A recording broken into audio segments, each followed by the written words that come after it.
العزيز الحميد. إن الحمد لله نحمده ونستعينه ونستغفره ونعوذ بالله من شرور أنفسنا ومن سيئات أعمالنا. من يهده الله فلا مضل له ومن يضلل فلا هادي له. وأشهد أن لا إله إلا الله وحده لا شريك له وأشهد أن محمدا عبده ورسوله. أما بعد فأعوذ بالله من الشيطان الرجيم. بسم الله الرحمن الرحيم.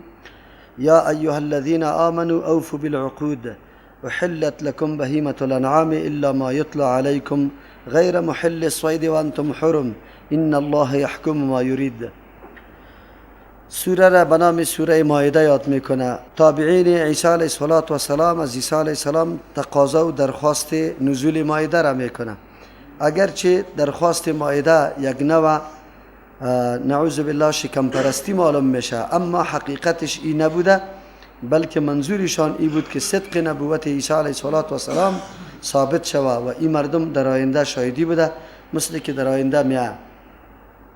از خاطر کل سورت به نام سوره مائده یاد کرده. این سوره را به نام سوره عقود هم یاد میکنه، چون در اولش عقود است. یعنی به اعتبار ابتدا به نام سوره عقود یاد میکنه که اول کلمه عقود اینجا ذکر شده.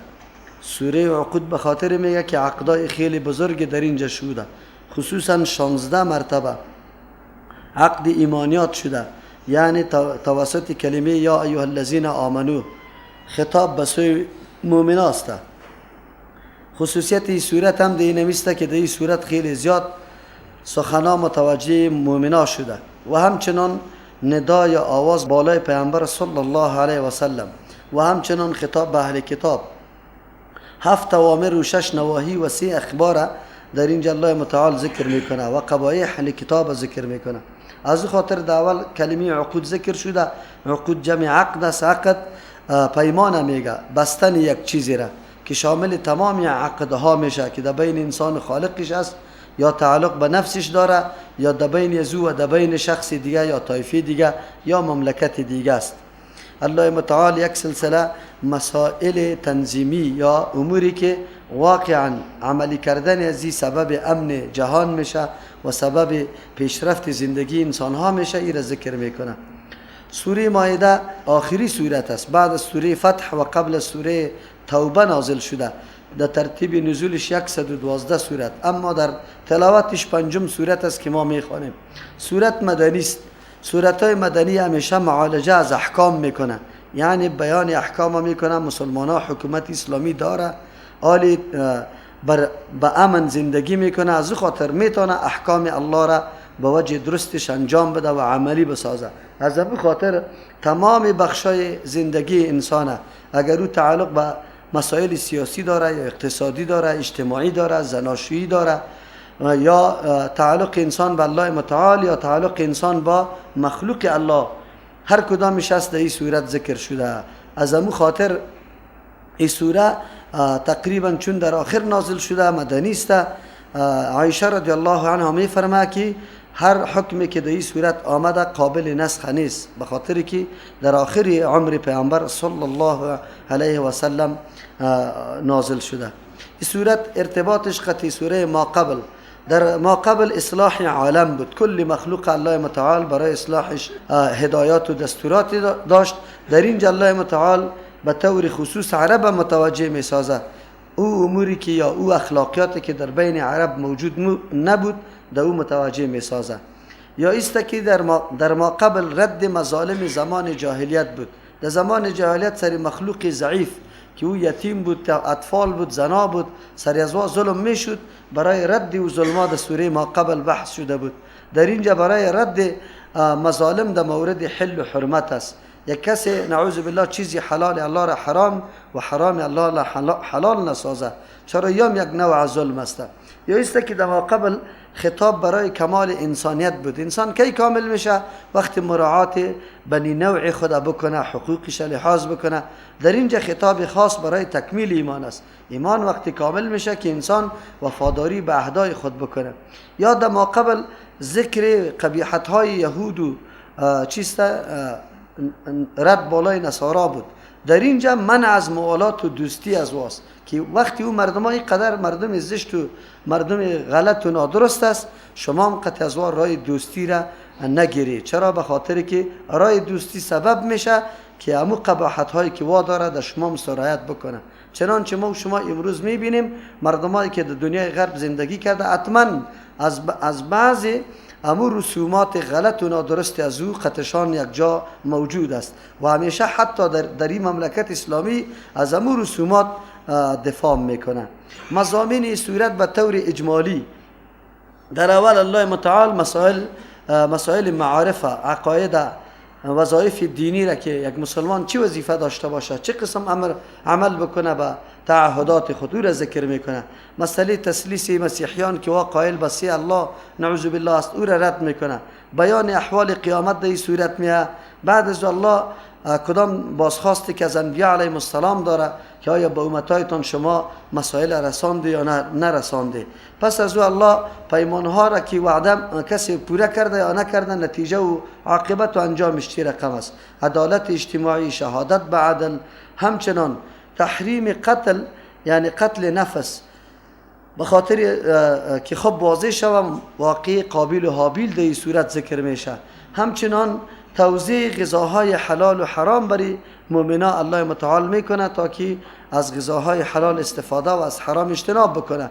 احکام وضو و تیمم هم در این صورت بر ما و شما میه. خلاصه سخن است که در این صورت مسائلی که تعلق به تکمیل زندگی انسانی، تکمیل مسائل ایمانی داره در اینجا ذکر میشه. ابتدای این صورت واقعا مشتمل به او اموری است که مؤمنان را متوجه به انجام این مسائل میکنه که در انجام این مسائل نیکبختی یا کامیابی مسلمانان نهفته شده. چرا؟ امتحان بزرگ بالای مؤمنان می باشه. مردم دیگه و طایفه های دیگه هم متوجه عملکرد مسلمانان می باشه که یا چه رقم است و چه قسم عمل میکنه. بسم الله الرحمن الرحیم. یا ایها الذین آمنوا اوفوا بالعقود. ای کسانی که ایمان آورده. همیشه در قرآن کریم که خطاب به کلمه یا ایها الذین آمنو میشه اشاره به این میکنه که احکامی که بعداً ذکر میشه از مقتضیات ایمان است. یعنی ایمان تقاضای این کارا را داره، از شان مؤمن است که این کارا را مراعات کنه و خوب لحاظش بکنه. از کافری توقع نمیره. چرا؟ کافر است. او نه عقیده به این داره که برای ما ثواب و پاداش داده میشه و نه خود پابند یک نظام و آیین آسمانی میدانه. پس کسی که به یک نظام آسمانی عقیده داره باید هدایات الله متعال که از او طرف آمده او را خیلی لحاظ بکنه. در این آیات ها اول اشاره به این میشه که مسائل زندگی که برای انسان پیش میشه کل مسائلش که از جانب الله متعال آمده کلش عبادات است. اگر او تعلق به سیاست داره، به اجتماع داره، به فرهنگ داره، به معامله داره، به اقتصاد داره، کلش چون الله هدایت داده عملی کردن از او گوشه از ایمان مؤمن و از جمله عبادات الله شمرده میشه. الله متعال اول مسئله را که میکنه اوفو بالعقود. ای مؤمنا وفا کنی به عقدا. عقود جمع است، معاهدات، پیمان هایی که در بین دو نفر میشه یا در بین دو مملکت میشه کلش به نام عقود یاد میکنه. از همون خاطر عقد سه قسم است. یکی عقد انسان یعنی پیمان انسان به الله متعال است. زمان ما کلمه طیبه را خواندیم به الله متعال پیمان بستیم.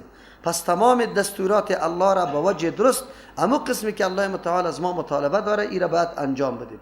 مثلا نماز ما وقتی ادا میکنیم الله متعال از ما در قرآن کریم اقامت صلات مطالبه کرده. ما تا وقتی را که نماز قائم نکردیم و معنای قائم شدن نماز است که مکمل به نقشه پیامبر صلی الله علیه و سلم برابر شود، رعایت خضوع و خشوع شود، تا وقتی که نمی را در سر نرساندیم پیمان خود با الله متعال تکمیل نکردیم. از همون خاطر اگر پشت سر بحث و بیان دیگری هم نمی آمد برای مؤمنا در تکمیل زندگیشان و چه قسم زندگی را اختیار بکنه اینمی یک امر الله متعال کفایت میکرد. چرا که با تمام پیمانایی که با الله بستیم روزه گرفتن یک پیمان به الله متعال است. به مو وجهی که الله متعال از ما طلب روزه کرده ما باید همون قسم روزه بگیریم. این همین قسم تمام مسائل زندگی ما که تعلق با الله داره از ما مطالبه شده. یعنی شما التزام احکام الله متعال بکنی زمانی که دین الله را پذیرفته، حال دیگر رعایت میکنه، مامورات الله را انجام میده، از منهیات خود نگاه میکنه. این پیمانی است که در بین بنده و الله متعال تعلق داره. یکی پیمانی است که در بین بنده و نفسش است، یعنی اینطور مسئله است که تعلق به نفس خودش داره. پیمان به نفس خود هم ما کردیم، همیشه ای را بیعت کردیم که من نفس خدا در امر خطرناک در جای هلاکت پیش نمی کنیم.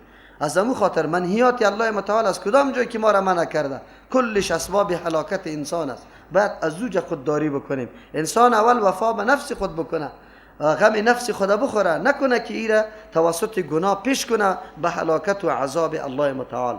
این پیمان با نفس است. سوم پیمان با انسان است، شخص دیگره، شخص باشه یا قوم باشه یا مملکت باشه، تعهداتی که در بین قرار میگیره کلش شامل میشه. از امو خاطر در حقیقت کل زندگی انسانی مجموعه از پیمان هاست. اگر اینمی پیمان ها رعایت شود، نظم عامه در زندگی انسان مکمل آثارش دیده میشه. از امو خاطر همسایه با همسایه یک پیمان داره، پدر و مادر با اولاد خود یک پیمان داره، استاد با شاگردای خود پیمان داره، رئیس جمهور با امرای رعیت خود پیمان داره، یک مامور دولت در یک دفتر با مراجعین خود پیمان داره. شما ببینید کلی از یا پیمان است.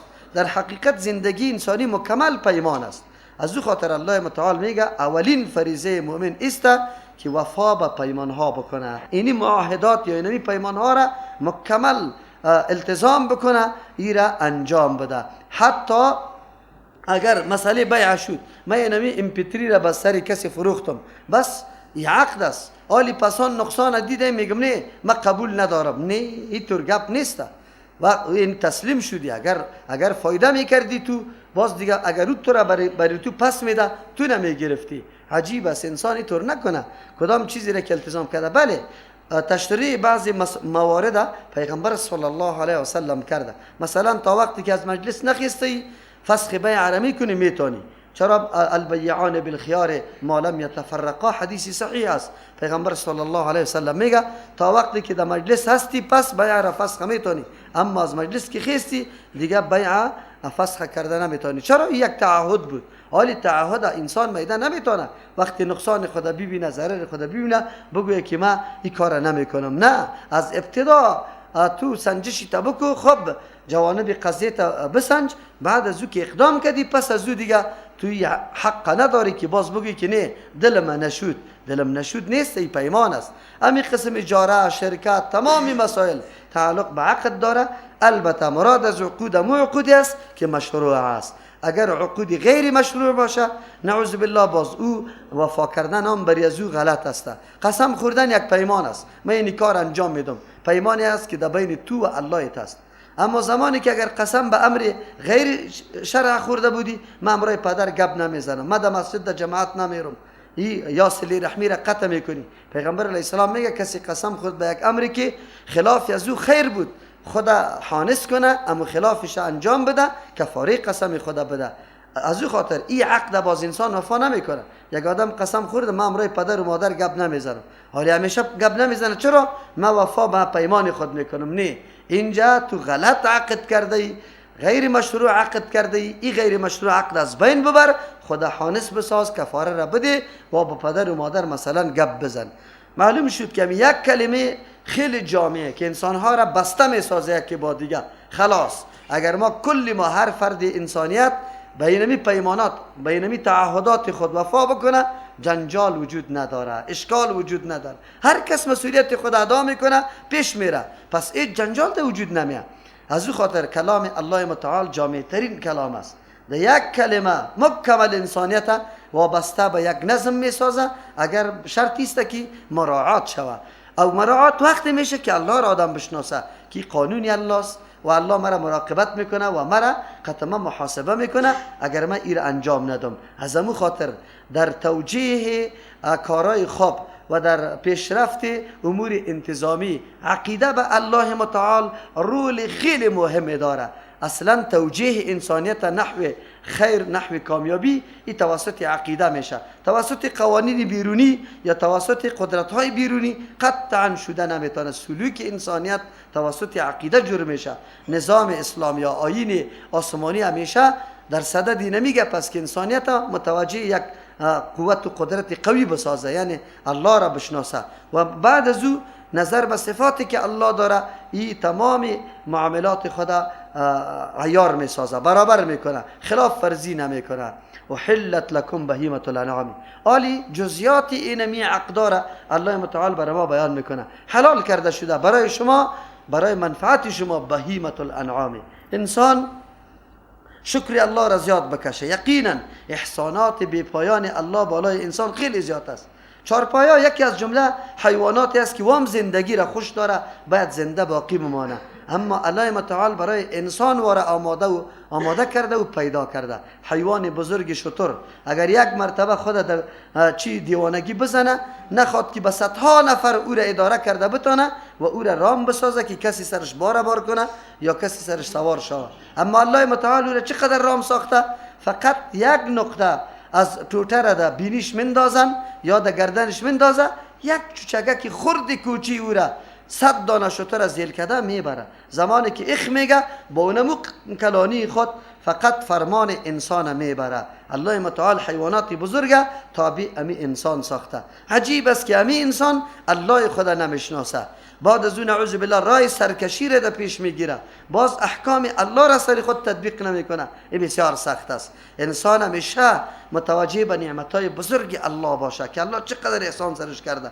حیوان است، زنده جان است، اما برای تو گوشت لذیذ از او را الله برای تو حلال ساخته و برات میگه حلال کرده شده برای شما بهیمة الانعام، چارپایان و مواشی. چارپایان مواشی اصلا بهیمه و انعام یک معنا داره، یعنی حیواناتی که در عادت به عقل شمرده. بهیمه او را میگه که عقل نداره، او را برای شما الله حلال کرده. مراد از بهیمة الانعام امو چارپایایی که در بر است و زندگی میکنه، خدا کنه وحشی باشه یا غیر وحشی. البته مراد او چارپایه است که وا درنده نباشه، نعوذ بالله. چرا درنده ها یا آن چیزی که صفت خبیث داره او را الله حرام کرده. از همین خاطر شما در محرمات الله، در خصوصا در جمله حیوانات، هر حیوانی که خصاصت داره، یک صفت خیلی نادرستش مشهور داره، او را الله حلال نکرده برای مسلمان ها، به خاطری که با خوردن گوشتش تاثیر امو صفت خسیسی از او در خود وجود انسان میشه.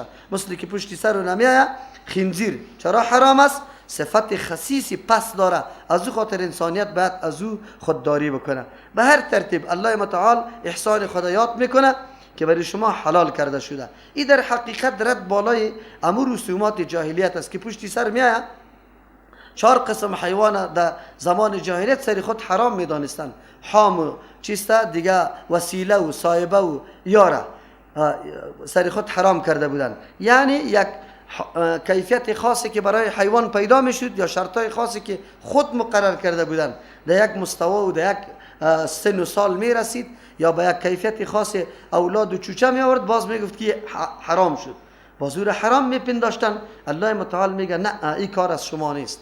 تحلیل و تحریم از جانب الله متعال است، این در اختیار انسانیت قرار نداره. چرا؟ فلسفه ازیر تو آگاهی نداری. کدام ازراری که برای یک چیزی حیوان حرام است او را تو نمیدانی و کدام فواید یا مصلحت هایی که در حیوان حلال است او را تو نمیدانی. تو انسان علمت خیلی ناقص است، بالای تمام رازها از چیزی حلال و حرام معلومات کافی نداری. از او خاطر انسان اتکا به عقل خود نکنه، همیشه اتکا به نقل بکنه، به خاطری که الله متعال مخلوقش است. در اینمی مخلوق الله چی فواید و چی اضرار است به او باید تسلیم شود و این را باید چیسته بپذیره. الله متعال از جمله نعمت هایی که برای ما کردین حیوانات بزرگ تابع ما ساخت.